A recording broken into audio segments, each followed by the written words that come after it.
Sheikh,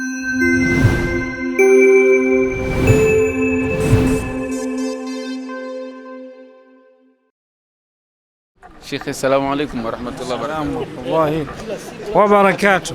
Naam, leo tumezindua kipindi moja kati ya vipindi bora kwa umma huu wa Kiislamu ndani ya chaneli hii ya Aiwa TV, kipindi ambacho kina anwani ya Mjue Mtume Muhammad sallallahu alaihi wasallam. Lengo hasa ni kuweza kubadili jamii kufata katika akhlaki za Mtume sallallahu alaihi wasallam. Kwa namna ambavyo unavyoona tulipoanza hapa, nini dira yako katika kuelekea jambo hili la kipindi hiki cha Mjue Mtume ndani ya Aiwa TV? Bismillah, alhamdulillah, wassalatu wassalamu ala rasulillah wa ba'du. Natoa pongezi za dhati kwa walioanzisha Aiwa TV. Yani kila zama kuna vitu vyake maalumu vya dawa au vya kufikisha ujumbe, kama tulivyosoma aya mbalimbali. Watu zamani wakifikisha ujumbe kwa masokoni na maeneo ya mikutano ya mwaka, lakini sasa Mwenyezi Mungu tuna vyombo kama TV, basi hiyo ni sehemu sahihi. Sasa matumizi kuweka utaratibu kwa vijana wetu wataalamu bila kupoteza muda, kuwe na vipindi vya ambavyo vinatakiwa. Kwa mfano, kuna kipindi cha fiqh ambapo fiqh za mtu yoyote wa kawaida anaweza akapata faida, mambo ya kutawadha, mambo ya kukoga, mambo ya tayammamu, mambo ya swala za jamaa, mambo ya vitu muhimu.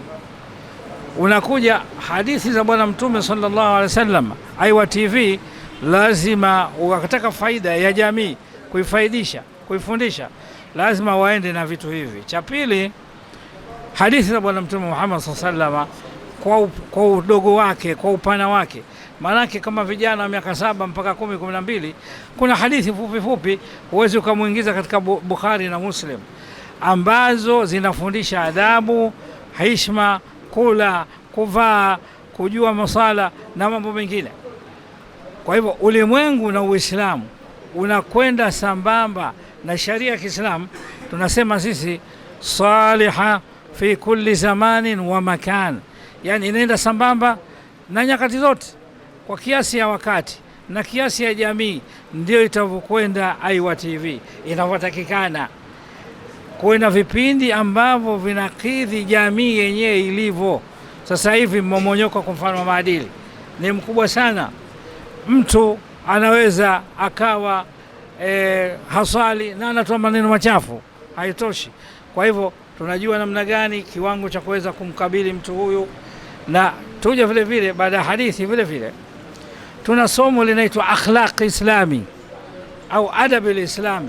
Aiwa TV iwe na kipindi hiki vile vile kufundisha taaluma na adabu na heshima. Mtume sallallahu alayhi wasallam akasema, samillah wa kul bi yaminik wa kul mimma yalik.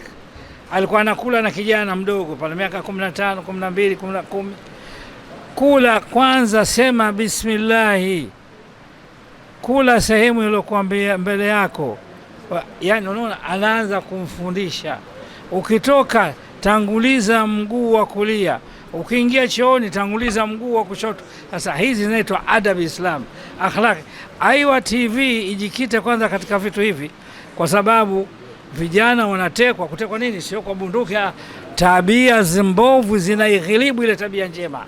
Kwa hiyo na zile zinakwenda kwa vijana.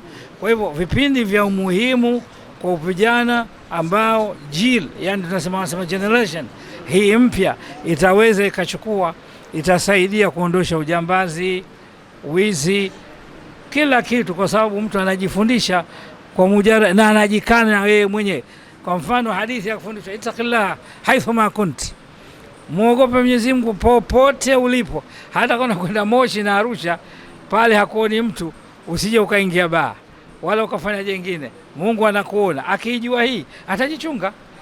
Mke katika nyumba atajichunga vile vile. Kwa hivyo muda ni mrefu, lakini inatakiwa twende sambamba Aiwa TV na uhalisia. Watu wa sasa wasema usasa. Wassalamu alaikum warahmatullahi wabarakatuh. Wa alaikum salam wa rahmatullahi wa barakatuh.